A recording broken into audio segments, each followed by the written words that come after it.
Hey, Matt. It's good to see you. Welcome to Chaos Carnival 2023. We'll let people join and we'll get started here shortly. It looks like we have about 1,600 people registering for this event right now, and a bunch of people are logging in. So this is great to see everybody from all over the world. So, Really cool, yeah. How did you start your day today? What kind of breakfast did you have, Adrian?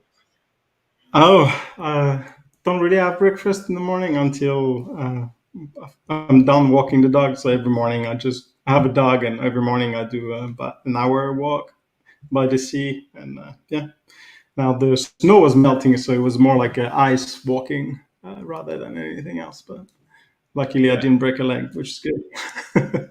Yeah. No, it's awesome. You and I both have dogs. I live in Minnesota in the United States, and you're over in Finland, so our weather's kind of the same and everything. But cool.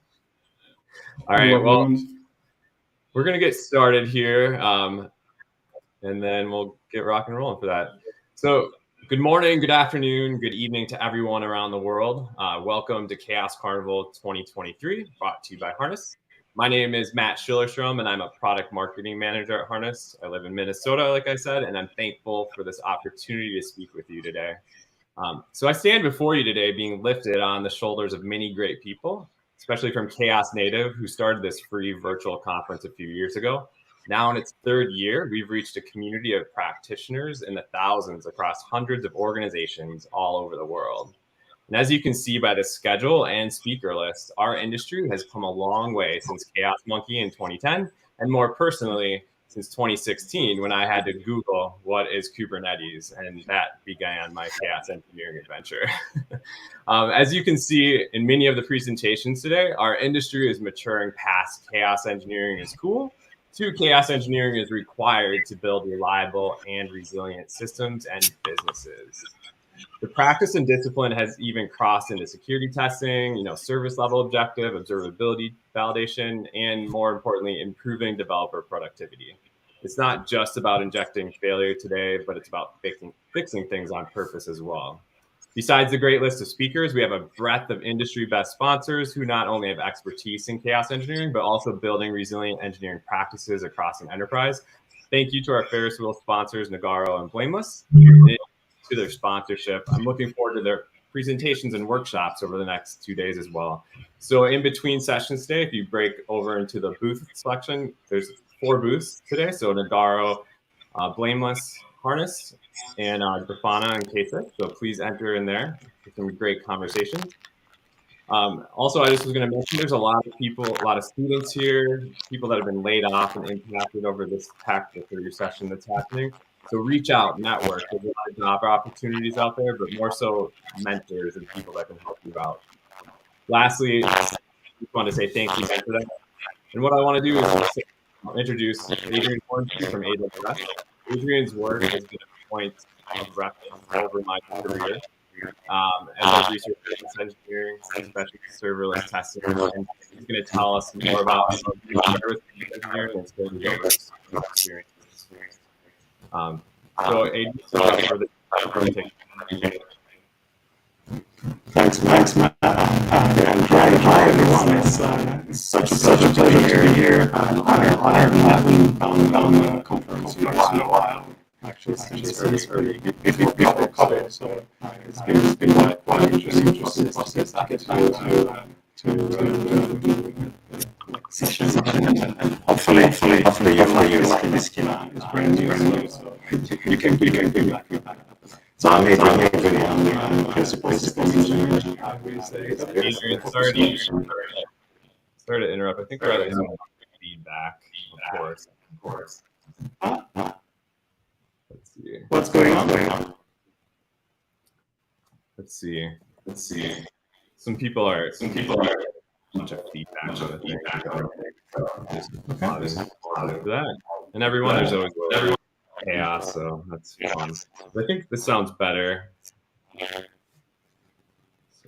So All green from my side. All right, go ahead. Thanks. Okay, good. So I'm principal system engineer with AWS, focusing on the reliability services and especially chaos engineering. And so I'm working with the AWS fault injection simulator team. So as I was saying, if you have any questions, feedback, just drop a message in the chat and I'll try to get to it at the end of the talk. And if I don't have time, just ask on Twitter or Mastodon and I'll do my best to answer. So since this is the first talk of the conference, and since we can't expect everybody to be an expert in chaos engineering quite yet, I'd like to take a minute or two to set the stage a little bit and explain briefly what chaos engineering is for the folks that don't necessarily know what chaos engineering is. So at its core, really, chaos engineering is the process of making an hypothesis about a particular system, stressing that system, and then observing how it responds.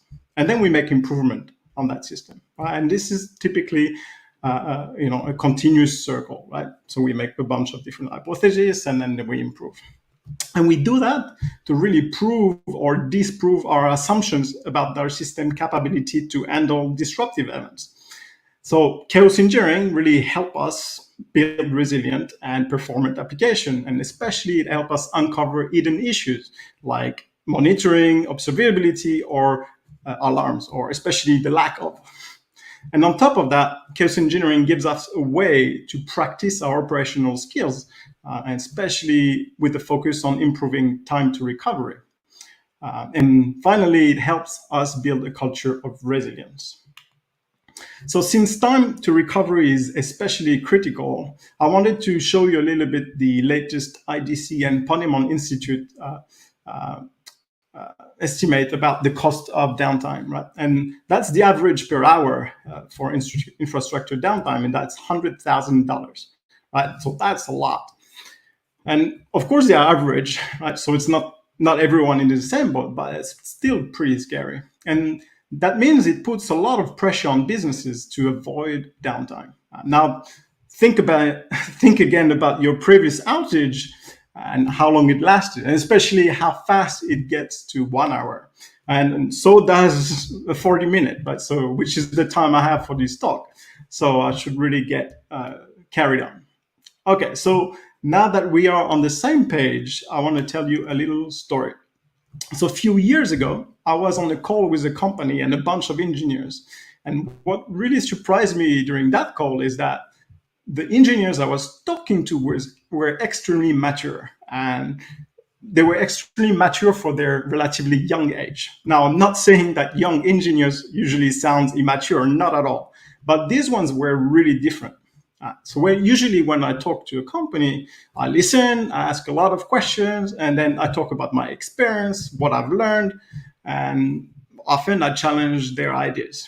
But that time, it was really different. They were challenging me and my ideas, and actually I learned a lot during that call. So they only had a few years of experience, and they were talking about problems and how to solve them in ways very senior engineer would. They understood in depth the concept of architecture, distributed system, resilience, that for me took years to understand. But they also displayed really good soft skills. And so intuition, empathy, embracing failure, patience, creativity, kindness, vulnerability. And it seemed they had it all and that they had seen it all.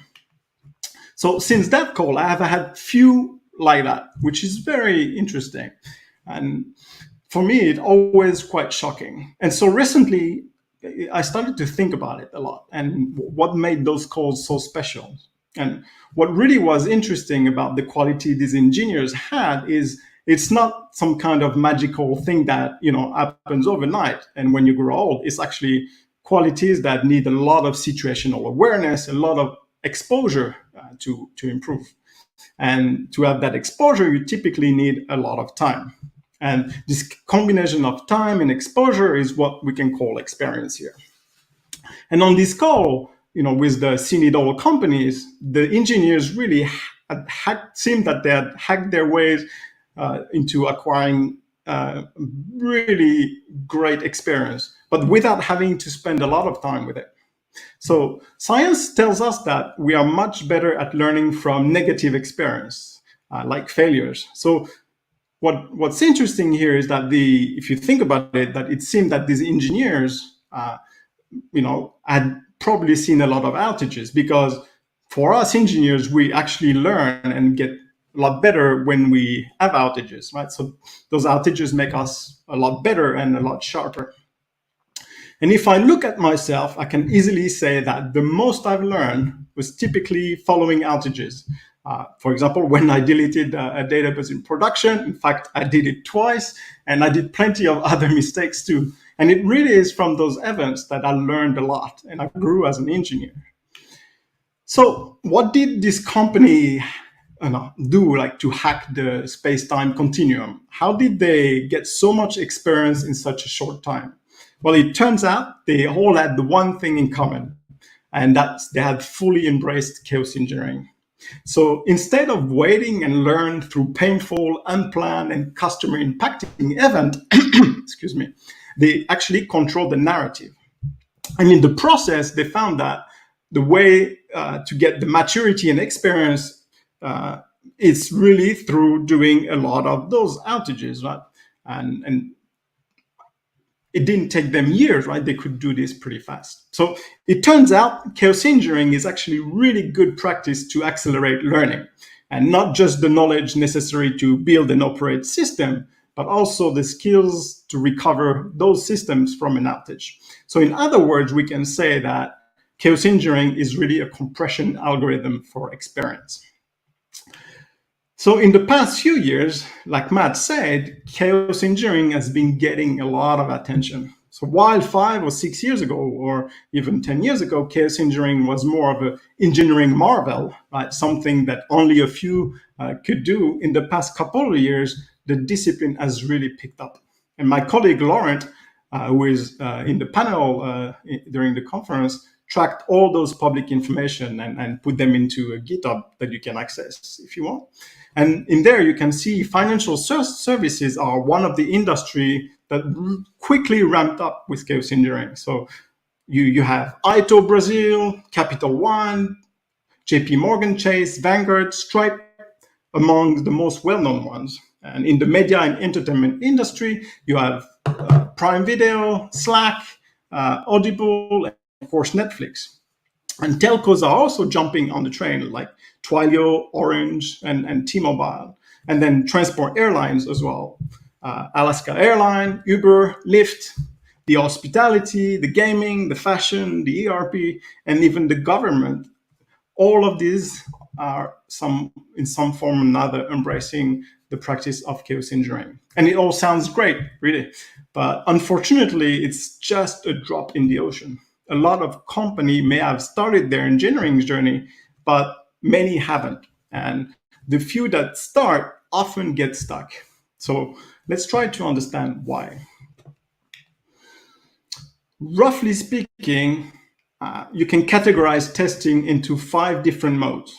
So you have the ad hoc mode, game day, you can do testing in a CI/CD pipeline, you have canaries or A/B testing, and then continuous testing. There are a few exotic modes, but that's basically it. So ad hoc testing is typically really informal, pretty unstructured, and it's done randomly. And it's usually unplanned and does not follow any documentation and design technique. So it really relies on the experience of people, their intuition, and so forth. Then you have game days, and game days are really like fire drills. It's to practice and evaluate the team incident response capability, typically. And these are typically quite expensive because you gather the team together for a day, and it takes a lot of time and energy. And then you have CI/CD pipeline testing, and that's typically testing done in the early stage of the release pipeline, and to do something called testing everywhere, that is across the environments, the operating system, and the devices. Then you have canary testing, that's testing a new version of an application in parallel to the older one. And you do that by gradually sending a small percentage of traffic to the different version of the canary, and then you see how it behaves. And it's often called phased or incremental rollout as well. And then you have continuous testing, and that's really testing in the environment itself, typically in production. And that's the ultimate test of confidence. So for example, you continuously inject fault in a production environment. That's basically what Netflix did with their Chaos monkeys back then. So what does it have to do with chaos engineering?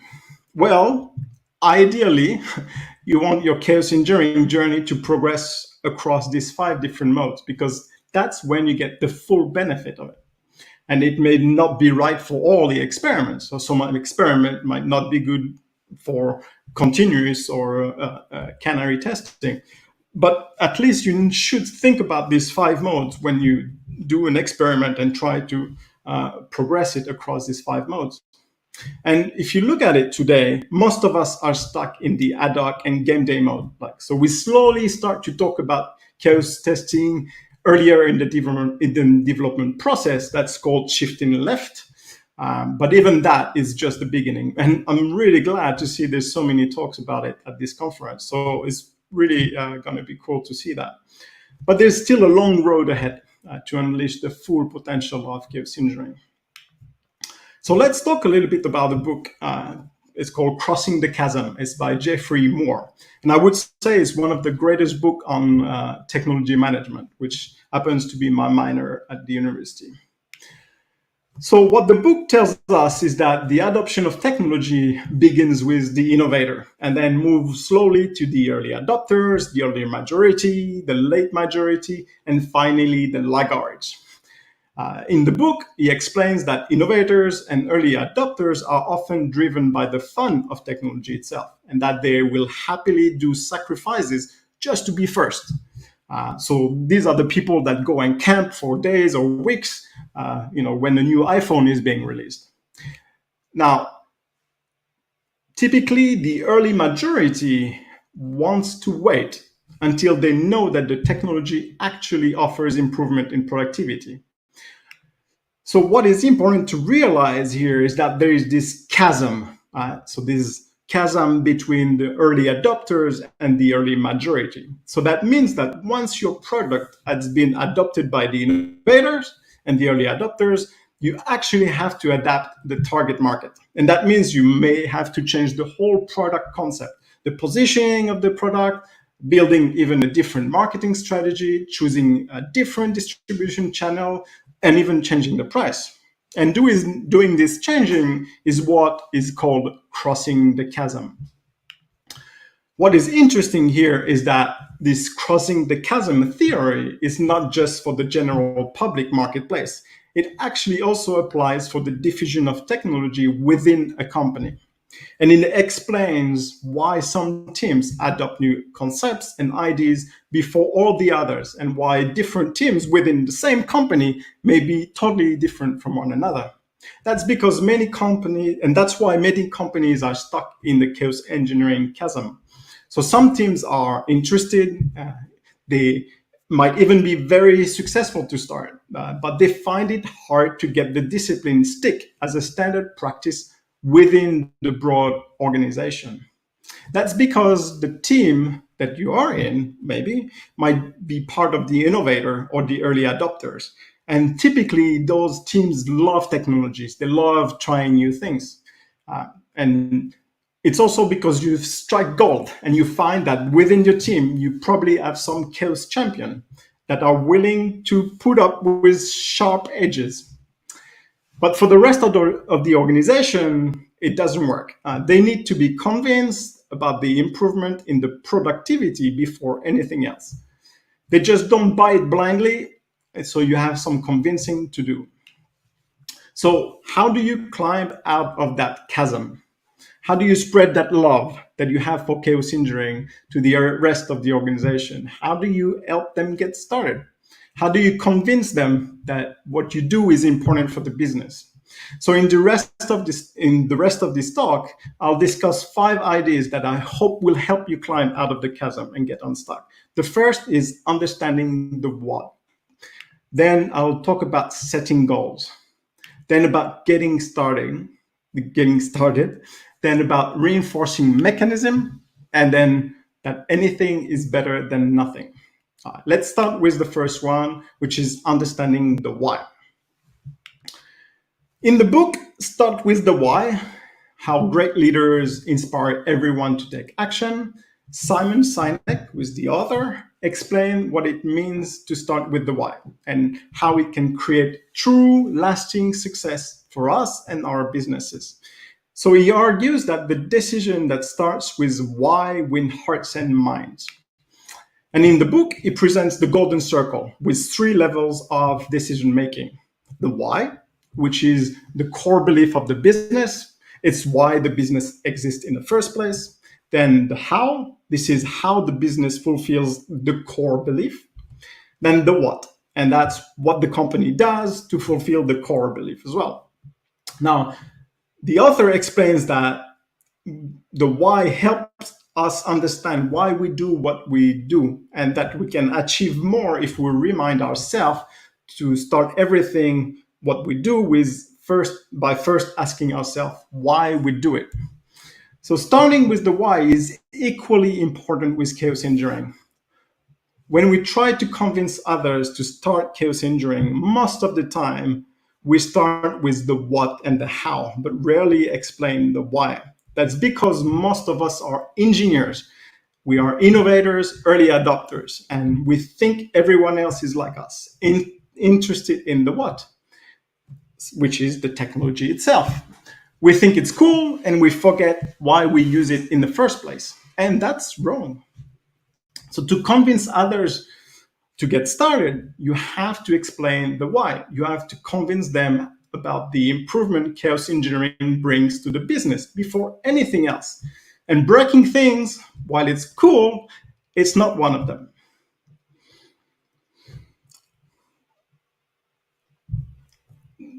So especially breaking thing is not great when you go and talk with a CTO or a CEO.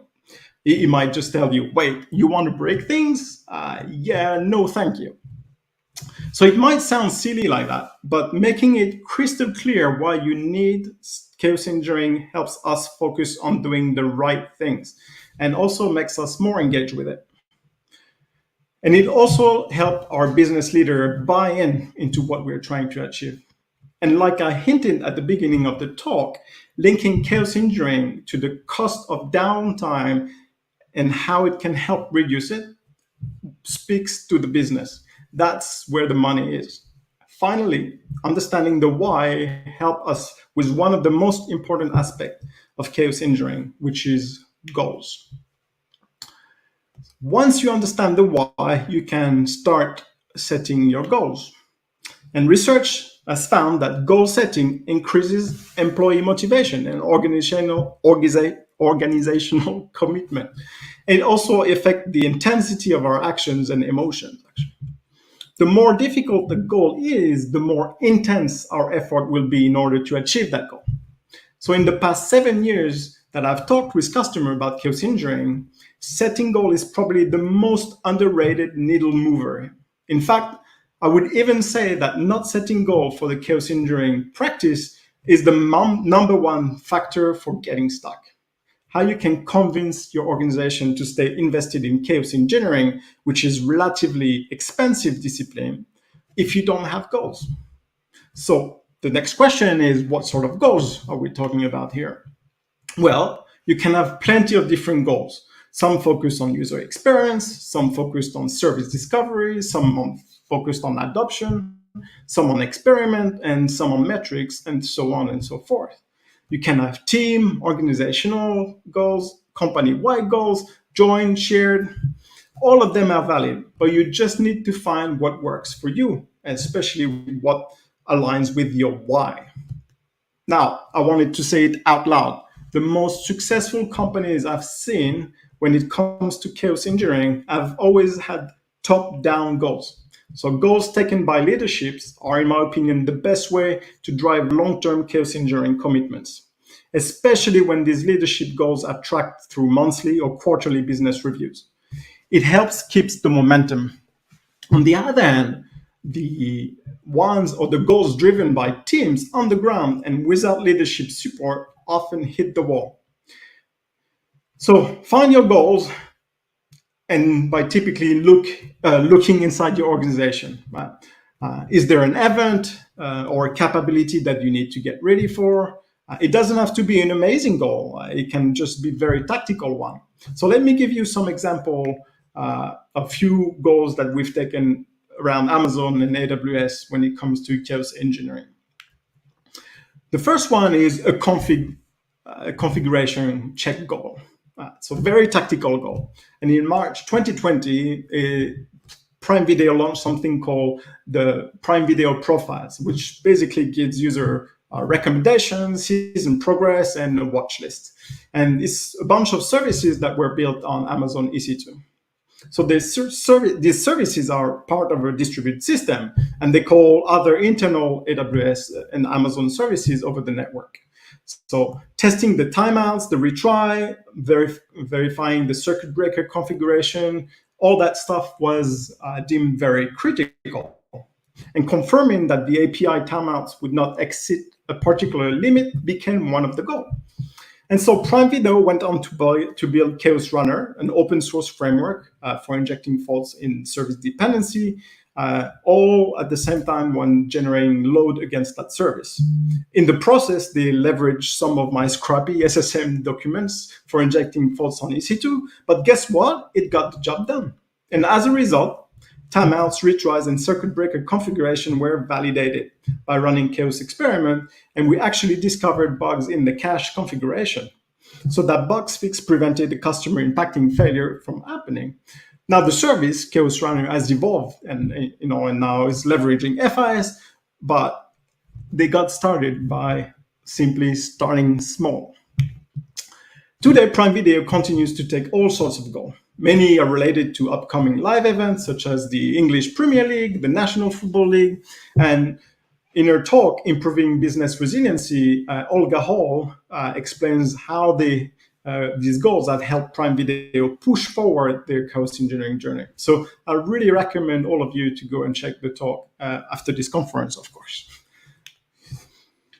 And you can also take service recovery goals. So for example, the AWS Lambda team took a goal for their service to be able to evacuate an availability zone failure within 5 minutes.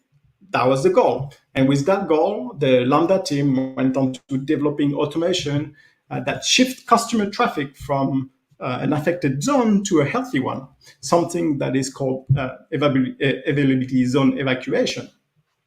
So the Lambda team went to build tools to detect failures and perform this evacuation. And then they went with FIS to verify that their evacuation strategy worked as expected. So here, chaos engineering was used to verify recovery procedures.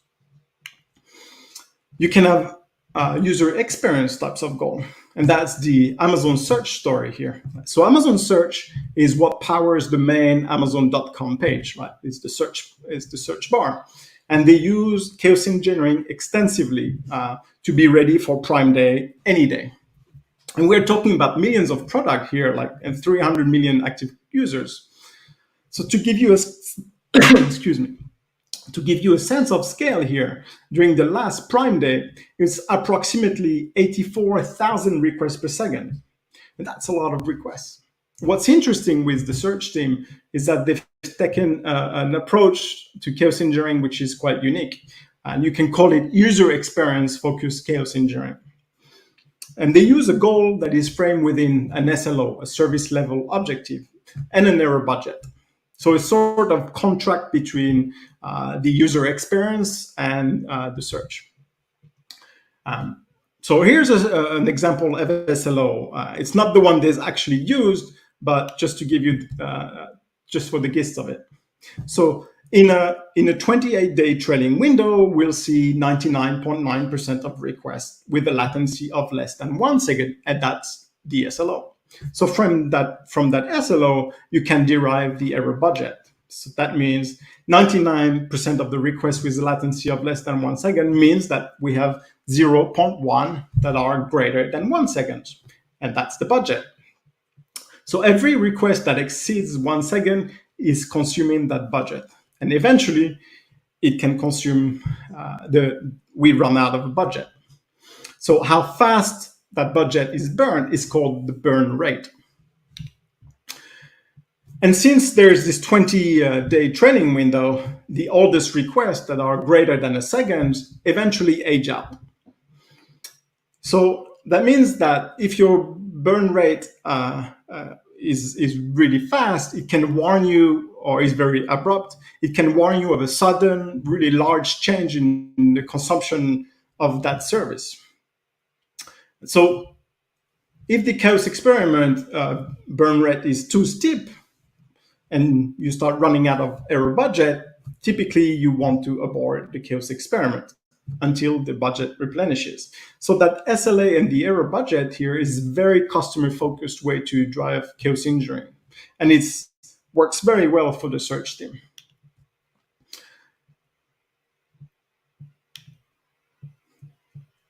Now, this is a more controversial one, but I've seen it work very well. So I want to share that with you. And that's using a resilience score to drive Chaos engineering. So typically, a resilience score is calculated by awarding points to a service that adopts proven best practices. So that score can reflect different resiliency policies, alarms, standard operating procedures, some tests, even some different Chaos experiments that are suggested for the organization. And that score can, give service owner a way to track their effort to become more resilient. So a low score typically indicates that something needs attention and points the team to it. It's more about teaching the risk than it's about aggregating data across the different tools. And it can be very helpful as long as you understand the risk associated with metrics. Having a resilience score is counterproductive if you don't show what goes into it. So basically, you create a situation where a team has a high score with a false sense of positive. So those metrics can be hijacked. For example, when people replace the general idea of the goal or mission with the hard metric, when it becomes all about the metric. This is called surrogation. And you see that happen a lot when companies attach financial incentive to a metric. It's usually a mistake, as it makes people focus only on that metric and nothing else. So if you ever want to use the resilience score as a goal, don't attach it to a financial incentive. Make sure it's not the only metric, and especially attach it with multiple other metrics or goals. Now let's take a look at getting started. So if you've been trying to spread the love of Chaos engineering in the rest of your organization, you've probably heard that one. How can we start? What hypothesis should I do? In fact, this is by far the most common questions I get. And while I used to take a deep look into the system and the architecture and the single point of failures and all that kind of stuff, now I only ask a couple of questions. And the first one I ask is, what are you worrying about? And to me, that's the most powerful question, because often if a team is worrying about something, it's intuition based. And for me, it means it's serious. It's so serious, actually, that the question, what are you worrying about, is part of what we call operational readiness review at Amazon. And these are reviews we do before launching a new service. And if several team members worry about the same thing, then really rank it up and then design experiments that address those concerns.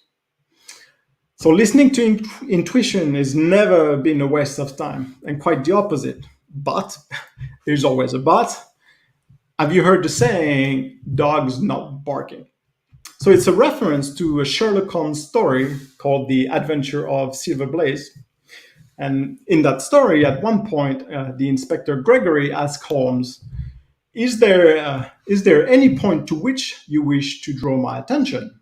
And Holmes answered, to the curious incident of the dog in the nighttime. To which Gregory says, the dog did nothing in the nighttime. And Holmes famously answers, that was the curious incident. So the lesson of dogs not barking is to pay attention to what isn't there, not just what is. Absence is just as important as telling. Absence is just as important as presence. So the second question I ask is, what are you not worrying about? And that question, we tackle biases and overconfidence, such as, my system never failed, no need to test it. And actually, often turns out that the system did fail, but no one realized, because either there was not enough monitoring, or no alarms, or it just didn't work. Dogs not barking. Another way to get started is by first looking at the anatomy of an outage. And it looks something like that. So you first have the detection. Well, first you have the outage. Then you have time to detection. Then the evaluation phase, the response phase, the recovery phase, and eventually the confirmation phase. You can see there's a bit of fear after confirmation, because typically that's when people are worried if they're going to lose their jobs. But we're not going to talk about this today. But yeah, it's there. Now, if you remember my comment about the cost of outages, understanding and improving the timing of each phase is very critical. Oh, my connection is interrupted. I have a warning. Do you hear me?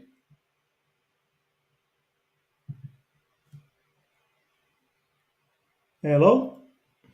Matt?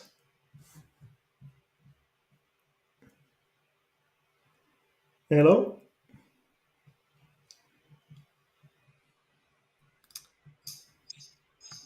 My connection is interrupted. We hear you. I think everybody got that message, but Okay.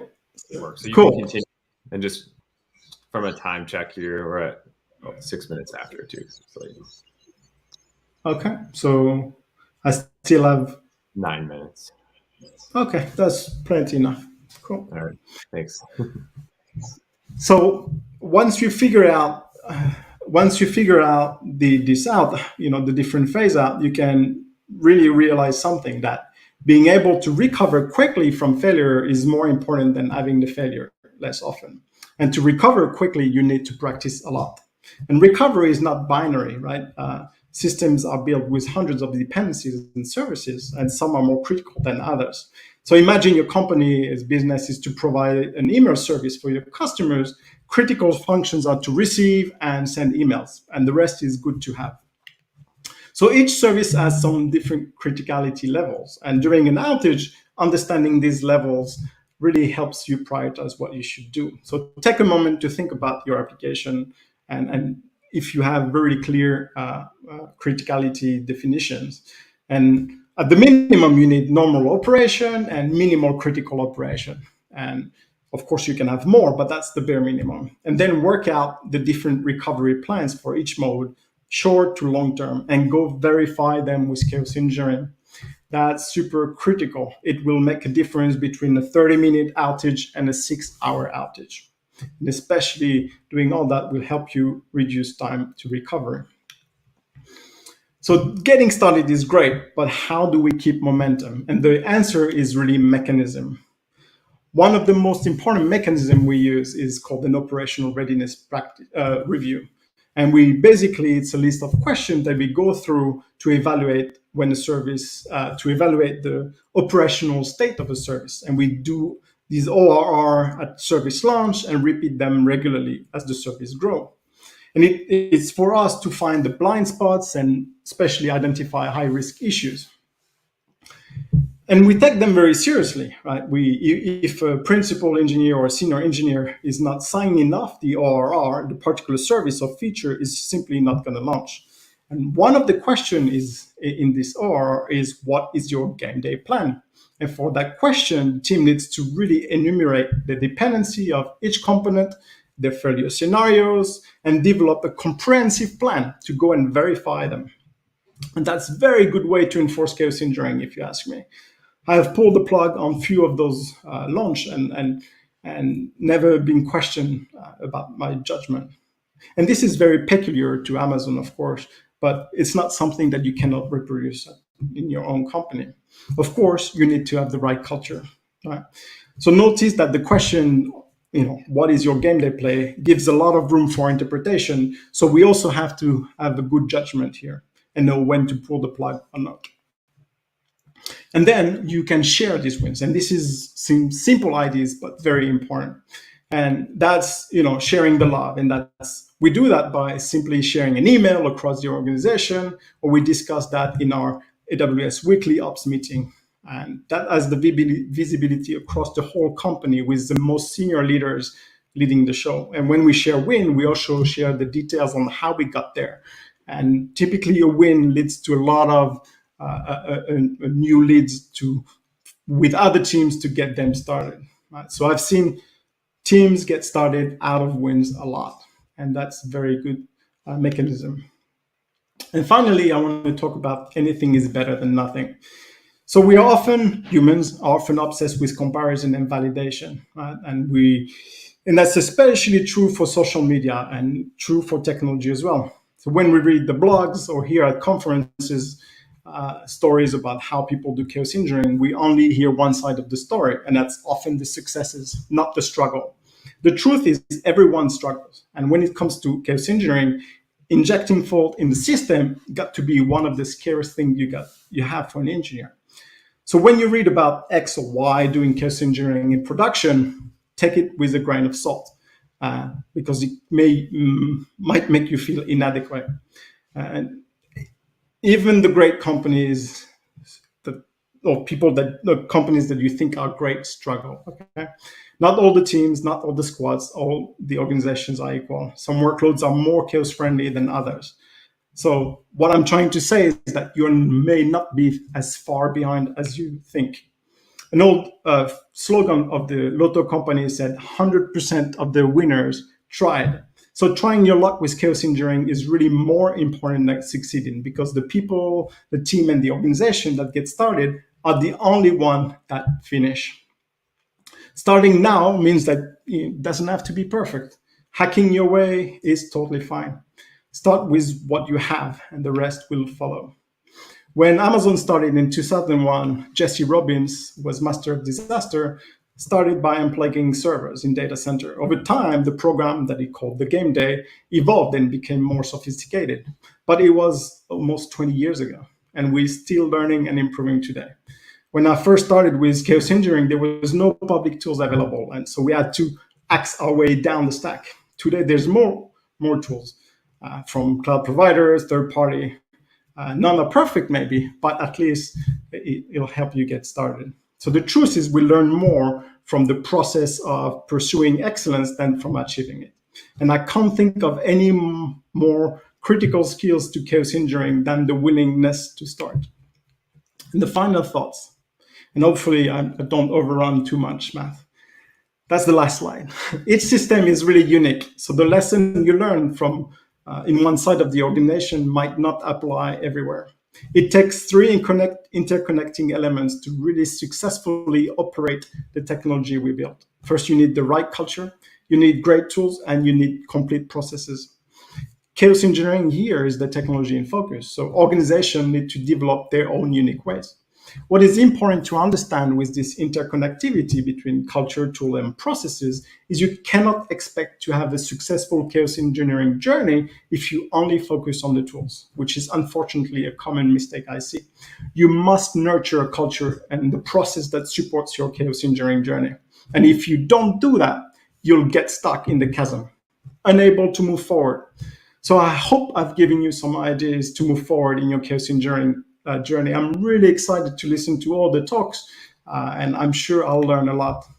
So thanks again for inviting me and let me share my thoughts with you. And don't hesitate to reach out to me. And if you want to chat, I'll be hanging out here, and you can reach out to me on Twitter, on Mastodon, or follow me on Medium as well. Anyway, thank you so much. And the floor is yours, Matt. Yeah, no, great. Round of applause. You can't hear everybody, but hopefully you can hear me. But no, thanks so much. Really appreciate that. We have a bunch of questions in the Q&A. However, cool. My technical difficulties earlier this morning, we don't have much time because we have some presentations rolling and the other thing. But what I offered, I copied all the questions and I can put them in our Chaos Carnival Slack channel, which I threw the invite in. And then we can thread our answers to that. Adrian, I know it's dinner time for you, but today, tomorrow, you can also kind of answer people's questions with your expertise as well.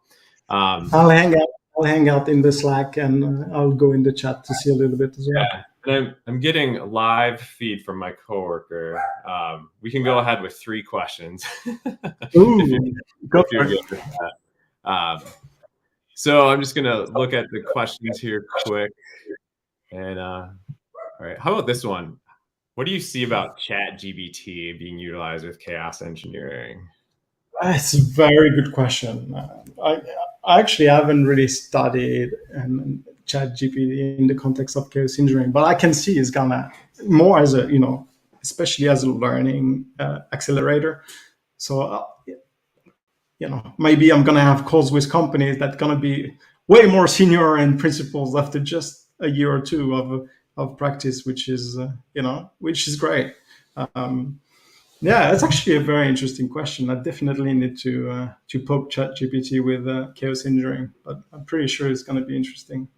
Yeah, I mean, for me, I work from home by myself, and I have 2 dogs that don't respond to me when I talk. So I often use ChatGPT just to ask it questions for feedback. So it's like a little coworker, just it's a good validation. It's interesting. So definitely something to explore. We have another question here. Can't companies just use multiple servers in the cloud and then call it good and not expect any downtime? Yeah, I mean, you can hope for things like this, but in the cloud, even at scales, and especially at scale, right? Everything fails all the time. So you can hope for the best or be prepared for the best. I think most people prefer to be prepared, but again, it depends on your business. If your business doesn't need to be 5 nines of availability, then by no means don't do chaos engineering. And that's what I refer to. Why are you doing chaos engineering? If your business doesn't need high availability or resilience, you have other things to do than go and tackle chaos engineering.